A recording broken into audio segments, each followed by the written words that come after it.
Grava. Esse é o museu original aqui do Santos Peró. Aí ele foi agregado aquele galpão que a gente visitou primeiro. Se vocês notaram aqui do lado de fora, isso aqui é uma antiga estação de trem. Plataforma. Aqui passava a linha de trem da Companhia Mogiana. Essa aqui era a estação de Cambará, que era um nome dessa região aqui. Por isso que a gente tem um fóssil com esse nome também. Tem uma tartaruga ali na frente que é a Cambarene. Em alusão a essa estação. Bom, tudo que está aqui nesse museu, exceto o que está atrás de mim, vem do Cretáceo da Bacia Bauru. Tudo aqui da formação marinha mesmo do Serra da Galva. De localidades próximas aqui, Perópolis, especialmente uma que é chamada de Caieira, que é uma antiga estação de cal, também na literatura paleontológica brasileira chamado Ponto 1, Price é o paleontólogo que dá nome também ao museu, no local onde ele coletava, e também no ponto onde a gente visitou lá o quilômetro 153. Isso vai incluir os ossos de dinossauros, crocodilos, tartarugas, coprólitos, que vocês vão ver nessa sala e na próxima. Agora aqui atrás de mim tem fósseis que são de um contexto bem diferente. Esses aqui já são da Bacia do Paraná. Então, eles estão abaixo, estratigraficamente, da formação Serra Geral. Eles são mais antigos que todos esses outros aqui. Esses troncos são os mesmos troncos que vocês viram lá no Museu de Minerais e Rochas durante o início do semestre. São troncos que são provenientes da Fazenda Sobradinho, onde hoje fica o Instituto Federal do Triângulo Mineiro, na Uberlândia. Quando da construção da escola agrícola, e também de uma localidade de Araguari, esses fósseis foram encontrados, eles foram reconhecidos como troncos da formação Botucatu, para o deserto da Bacia do Paraná, pela primeira vez em 1969, e depois foram descritos, né, formalmente, são troncos de gimnosperma.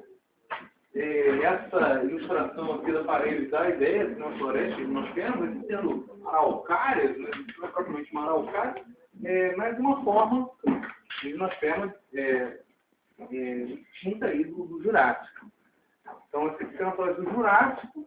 Para quem não lembra, ali está uma colonia entre os tempos, né? O Jurássico é o período intermediário da Era Mesozoica. Bom, e todos os demais fósseis aqui já são do final do Cretáceo.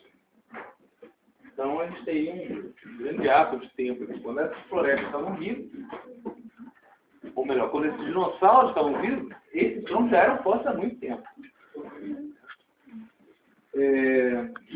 Bom, vocês podem perceber algumas observações aqui da estrutura da árvore, da caixa, nós, e olhando, olhando por cima, vocês podem ver alguma estrutura de anéis de crescimento.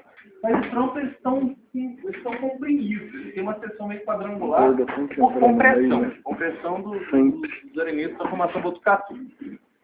A formação Botucatu foi a última sedimentação generalizada da Bacia do Paraná. Veio depois o magmatismo no Cretáceo inferior, Serra Geral, tampou a Bacia do Paraná. E depois eu vim a Bacia Bauru com essa outra realidade aqui de fora. Esses troncos são os únicos fósseis corpóreos, os únicos fósseis de parte de corpo, na formação Botucatu. Em todo o restante dela, ela fora até o Paraguai e a Argentina, os fósseis presentes são icnofósseis, são pegados.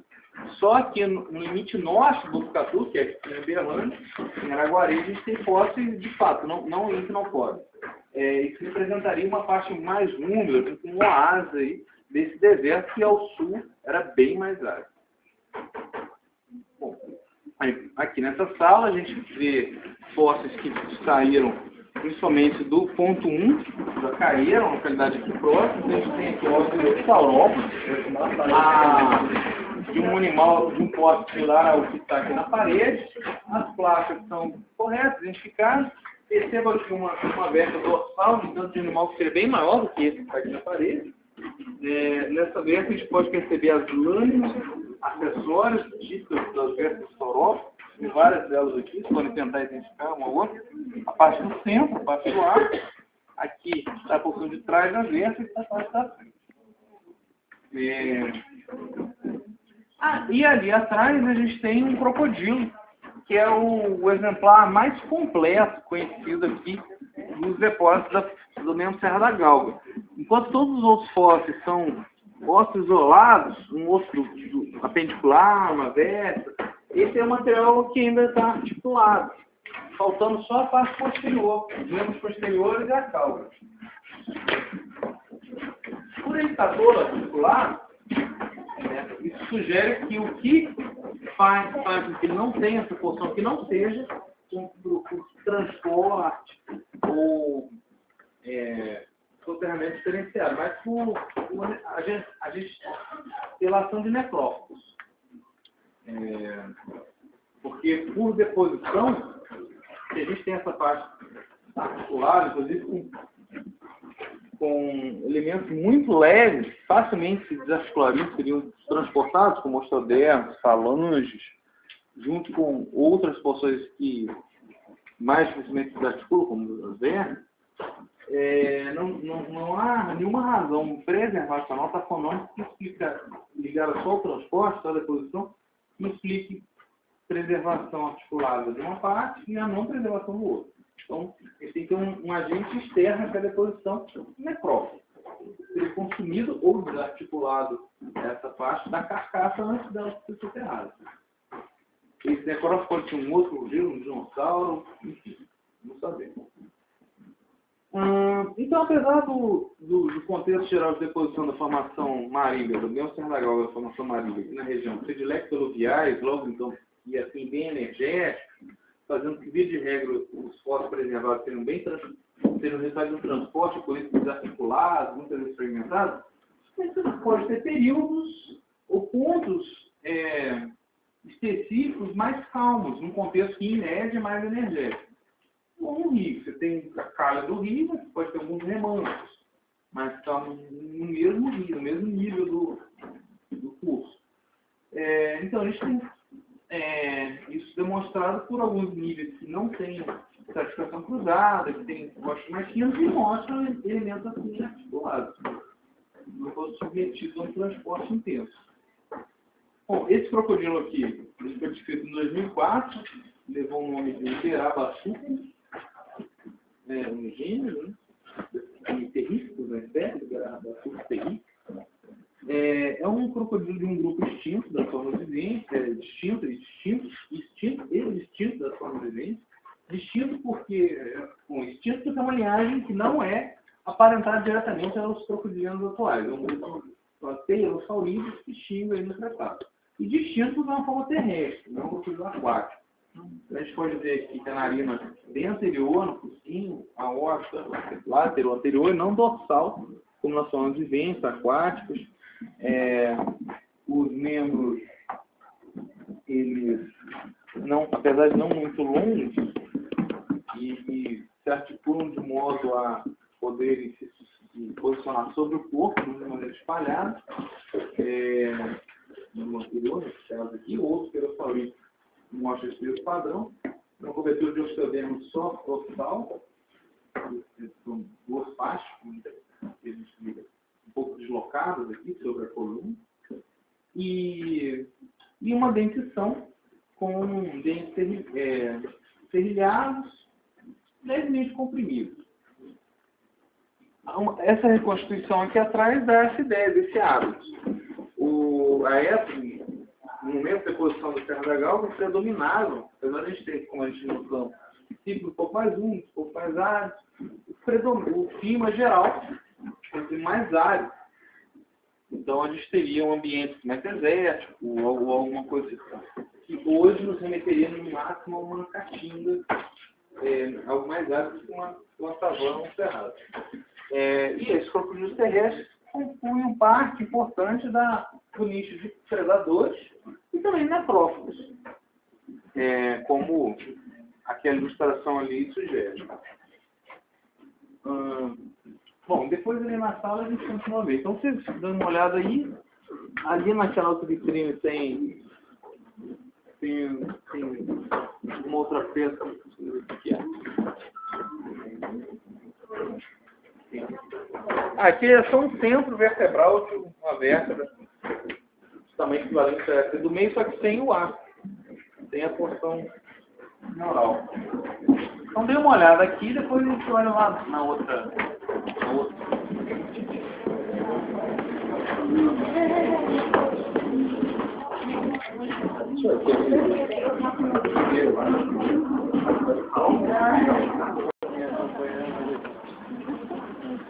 Esse aqui seria uma aula de um do que o dono dessas estrelas, dessas outras peças ali. Inclusive foi publicado já, em 730, mas a revisão inserida na revista não aceitaram o nome só com aberto, os autores acabaram topando e foi sem nome. Mas ela tem um porte bem maior do que as demais, bem maior que o Uberaba Estranho, por exemplo.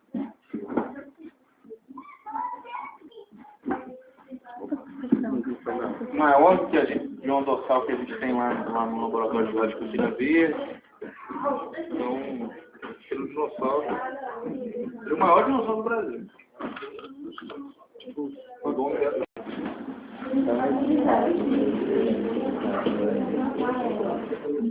Não, passou um nome mesmo.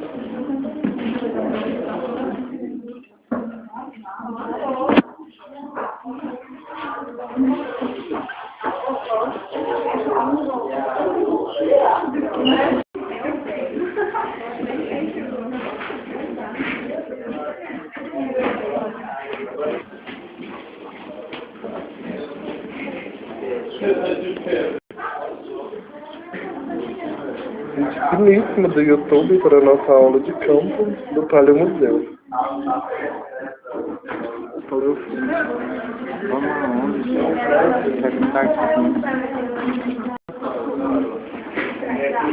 Estão ouvindo?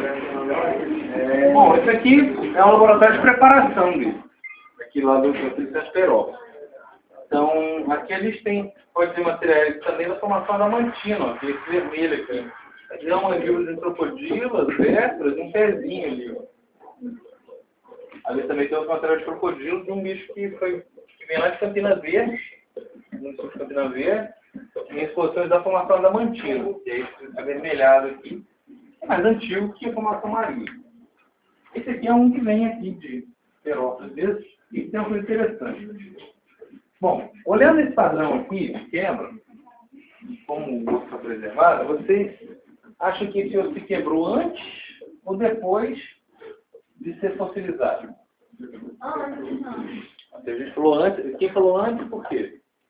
Pelo padrão não está linear, como se tivesse sido já fossilizado. E quem que falou depois? Só por quê? Porque ele está... ele não está livre. Não, mas os dois usaram a mesma justificativa para a explicação oposta. O que tem a ver esses cristais aqui? O que tem a ver os cristais? Não, eu acho que formou assim que chegou. Ele teria quebrado antes. Antes, depois que foi. Bom, nada disso. De fato, parece que é uma fratura irregular, né? Mas não, isso não é uma fratura lisa. A fratura irregular ela é toda farpada. Imagina uma galinha quebrando o osso da galinha.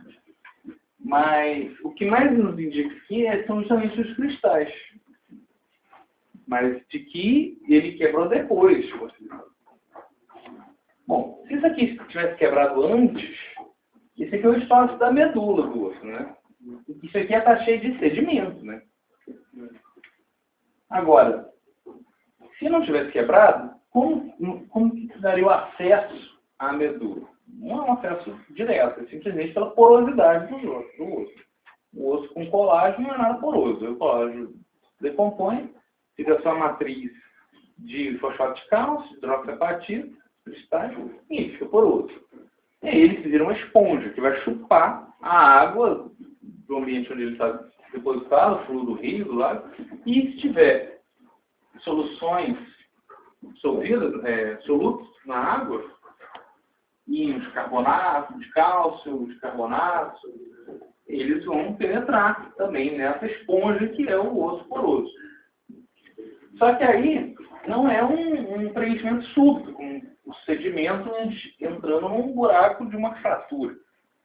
Pouco a pouco ele vai ficando saturado. O interior dele aqui, toda a porção intersticial do osso vai ficando saturada, né? Vai ser salvo. E quando atinge o ponto de saturação, ele vai se precipitar. Aí se precipita, ele vai fossilizar, ele vai permineralizar o osso, e nos espaços maiores ele vai continuar a se depositar, formando esses cristais. Então, esses cristais aqui internos mostram que o acesso ao construtor do cristal, ou seja, ao mineral que o constitui, se deu de maneira gradual pela saturação do osso em sua exposição numa solução rica em se tivesse sido quebrado antes, isso não estava cheio de sedimento, não de mineral, de cristais de calcita, como é nesse caso.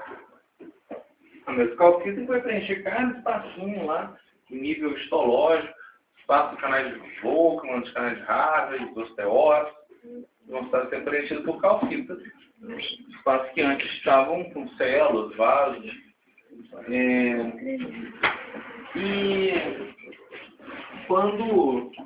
quando a gente tem, então, essa constituição salina de cristais e tal, no caso de calcita, aqui dentro de um espaço, um outro é porque ele foi. E a gente está vendo ele quebrado, ele necessariamente foi quebrado depois do soterramento da fossilização. E, de fato, esse aqui foi quebrado porque foi fossilizado.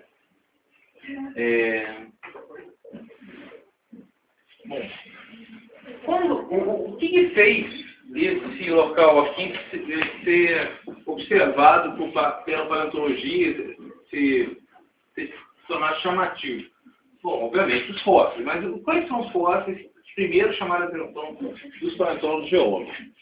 Estão vendo aquelas fotos ali, aqueles quadros, aqui no canto esquerdo? Então tem uma pessoa, duas pessoas ali em cima, aí tem um crânio de um crocodilo, tem umas vértebras, tem uma bola ali, né? Aquela bola é um ovo de um saurópodo.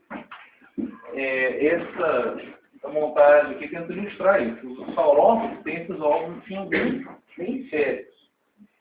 Bom, e aquele ovo ali, que hoje se encontra lá no Departamento Nacional de Produção Mineral, lá no Rio, e ele foi encontrado na mão por aquele senhor ali, na mão de um senhorzinho, que com ele um ovo jogava um tipo de boliche. O Frank é um paleontólogo gaúcho, que ele trabalhava como paleontólogo no Departamento Nacional de Produção Mineral no Rio. Ele morreu em 1980. E essa região aqui, ela... Vocês repararam na entrada, uma estátua de uma pessoa lá na frente? Pelo ônibus, vocês viram? Estátua que estava de poste com ônibus. Que era a estátua do Peiró. Peiró era um espanhol que veio para cá e instalou uma exploração de calcário pedreiro. Aí, acabou se tornando o nome em honra à família dele, Peirópolis, família Peiró. Bom, e essa exploração de calcário era principalmente do calcário que vem do membro Ponte Alta, que é mais rico.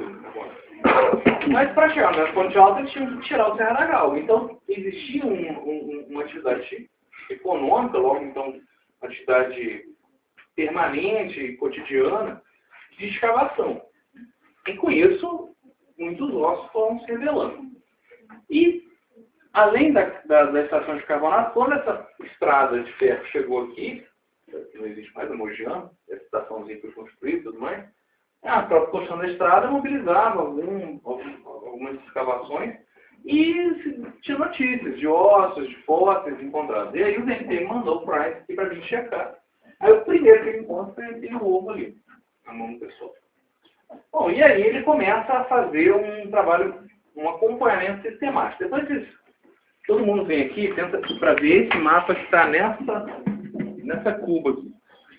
Esse aqui é um mapa da escavação da Pedreira Caeira, ou ponto 1, que o Price chamava, que ele começa em 1949, acompanhar a escavação, e à medida que a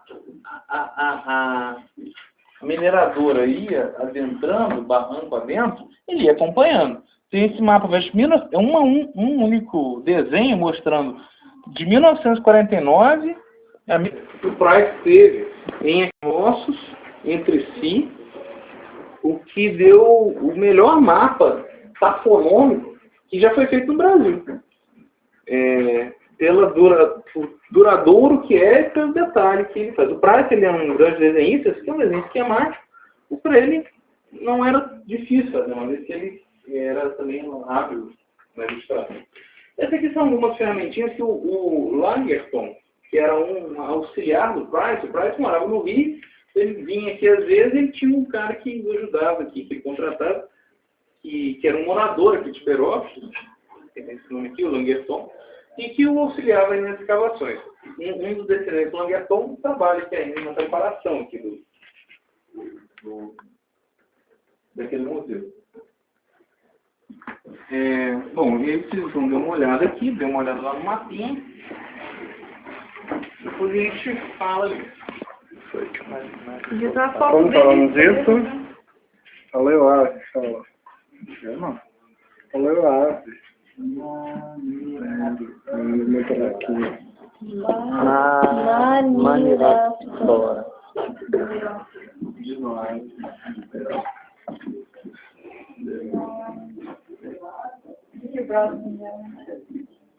Aí, sobre aqui.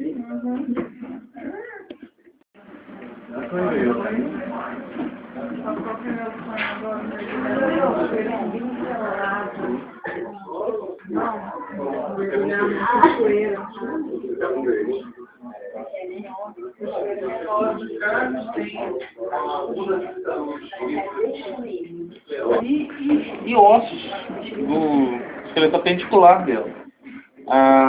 Ela homenageia o Langerton, esse auxiliar do Price que eu mencionei agora.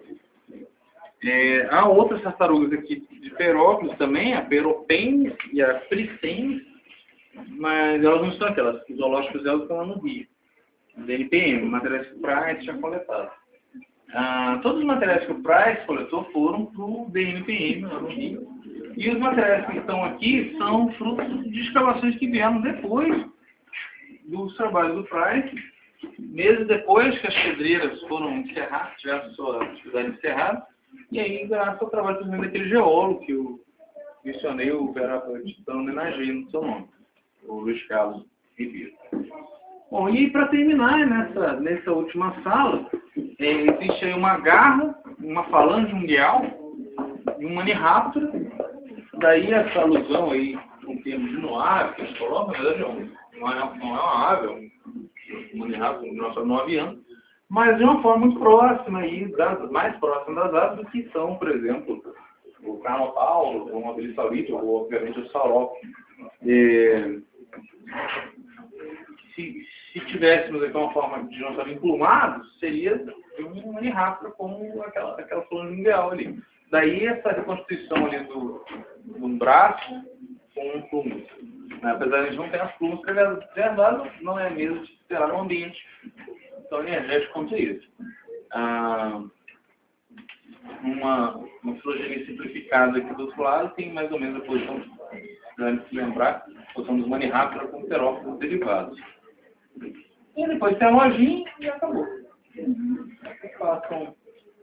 podem passar ali à vontade. Agora, ao terminar, a gente vai mais um pouquinho. Vocês podem ir na loja 12. E aí, em seguida, a gente já volta.